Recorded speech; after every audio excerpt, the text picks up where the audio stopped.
अपनी नज़र को बदलो। एक कहानी। एक बार एक बहुत बड़ा नेता एक साधु के छोटे से आश्रम में गया। ये साधु के बारे में बहुत सुना था, तो उसके मन में आया कि मैं एक बार जा करके देखता हूँ कि लोग उसकी इतनी तारीफ क्यों करते हैं। जब वे उस आश्रम में गया तो वहाँ एक छोटा सा कमरा था जहाँ पर एक कालीन बिछा हुआ था।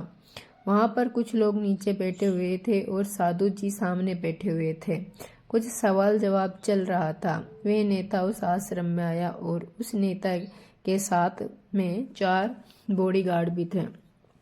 और उसकी यह आदत थी कि जहाँ पर भी वे जाता था लोग अपनी जगह से खड़े हो जाते थे और उसकी तरफ देखते थे, हाथ जोड़ते थे और सर झुकाते थे। लेकिन यहाँ पर ऐसा कुछ भी नहीं हुआ। साधु व्यस्त होने के कारण उसकी तरफ देखा तक नहीं। तभी नेता को लगा कि यह मेरी बेइज्जती है और वह इस बात से गुस्सा हो गया।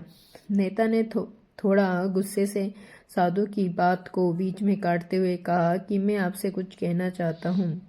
साधु ने उसकी तरफ देखा और बोला, आप थोड़ी देर रुकिए, पहले मैं इनके सवालों का जवाब दे दूं, उसके बाद मैं आपसे बात करता हूँ। तब तक आप अगर चाहें तो आप बैठ सकते हैं। बस साधु का इतना कहने की देरी थी। नेता का चेहरा गुस्से से लाल हो गया और फिर उसने अपना सारा गुस्सा उस साधु पर निकाल दिया।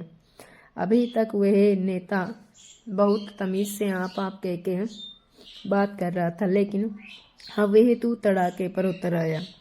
नेता ने उस साधु को कहा, तुम्हें पता है कि मैं कौन हूँ और तू किससे बात कर रहा है? साधु ने उसकी तरफ देखा और कहा, मुझे इससे कोई फर्क नहीं पड़ता कि आप कौन हैं, लेकिन आप जो कोई भी हैं, अगर आप चाहते हैं कि मैं आपके सवाल का जवाब दूं या आपसे बात करूं तो आपको कुछ देर रुकना होगा। और साधु की ये कहते हैं नेता गुस्से से पागल हो गया और वहीं सबके सामने चीखते चिल्लाने लग गया। अब मैं तुझे तेरी असली औकात दिखाऊंगा। तूने मुझसे पंगा ले करके ठीक नहीं किया। तुम्हें पता भी है तेरे बारे में क्या सोचता हूँ। साधु ने फिर से नेता की तरफ देखा और बड़े ही प्रेम से कहा कि मुझे इससे कोई फर्क नहीं पड़ता कि आप मेरे बारे में क्या सोचते हैं। आप चाहे जो चाहें वे मेरे बारे में सोच सकते हैं। फिर नेता ने उससे कहा कि तू चाहे सुनना चाहता है या नहीं, लेकिन मैं तुझे यही सबके सामने बताऊंगा कि मैं तेरे बारे में क्या सोचता हूँ। तू कोई साधु नहीं है, तू एक बहुत ही घटिया इंसान है। तू एक ढोंगी है, पाखंडी है और यहाँ पर जितने भी लोग बैठे हैं उन सबको बेवकूफ़ बना रहा है। तेरा बस एक ही मकसद है, इन लोगों की जेब में जितना भी पैसा है वे सब तेरे पास आ जाए। तू अपने फ़ायदे के लिए इन लोगों का इस्तेमाल कर रहा है और अब मैं तुझे नहीं छोड़ने वाला हूँ। पूरी दुनिया के सामने तेरा पर्दाफाश करके रहूँगा। लेकिन इनके इतना बोलने के बाद भी हल्की सी मुस्कान उस साधु के चेहरे पर बनी ही रही। ये देखकर वह और भी तिलमिला गया और उसने कहा, अब बहुत हो गया।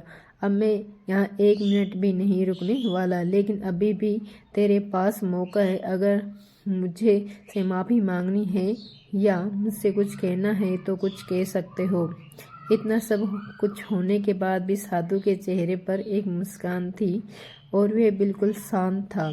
और फिर उन्होंने अपनी आंखें बंद करी और फिर साधु ने अपनी आंखें खोली, हाथ जोड़े और कहा कि मुझे आपसे कोई गिला शिकवा नहीं है। आपके लिए मेरे मन में कोई भी गलत ख्याल नहीं है। जो भी मेरे बारे में आपने कहा वे आपकी अपनी सोच थी और मुझे आप में कोई भी बुराई नजर नहीं आती।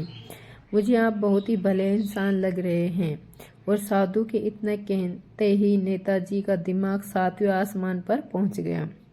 उसके चेहरे पर एक अजीब ही खुशी थी, क्योंकि उस साधु ने वही कहा जो बाकी सब लोग उस नेता को कहते हैं। और वे खुशी खुशी उस आश्रम से अपने घर की तरफ चला गया और जा करके अपने पिताजी के साथ में बैठ गया।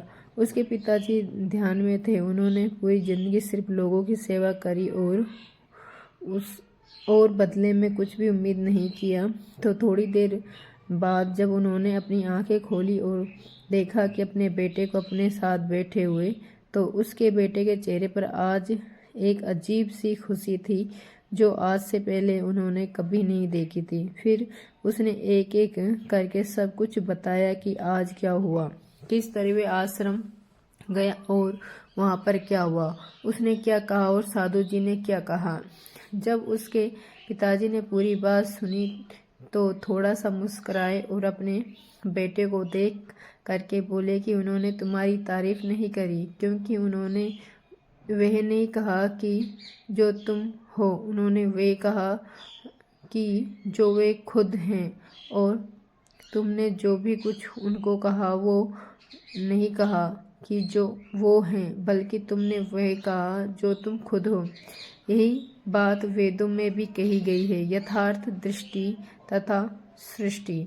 यह दुनिया तुम्हें वैसी नहीं दिखती जैसी यह दुनिया है, यह दुनिया वैसी दिखती है जैसे तुम खुद हो। जिसकी नज़र जैसी है उसके लिए यह दुनिया वैसी है। तो अगर तुम अपनी दुनिया को बदलना चाहते हैं तो उसका सिर्फ एक तरीका है, अपनी नज़र को बदलो। अगर दोस्तों कहानी पसंद आई हो तो लाइक शेयर सब्सक्राइब ज़रूर करें।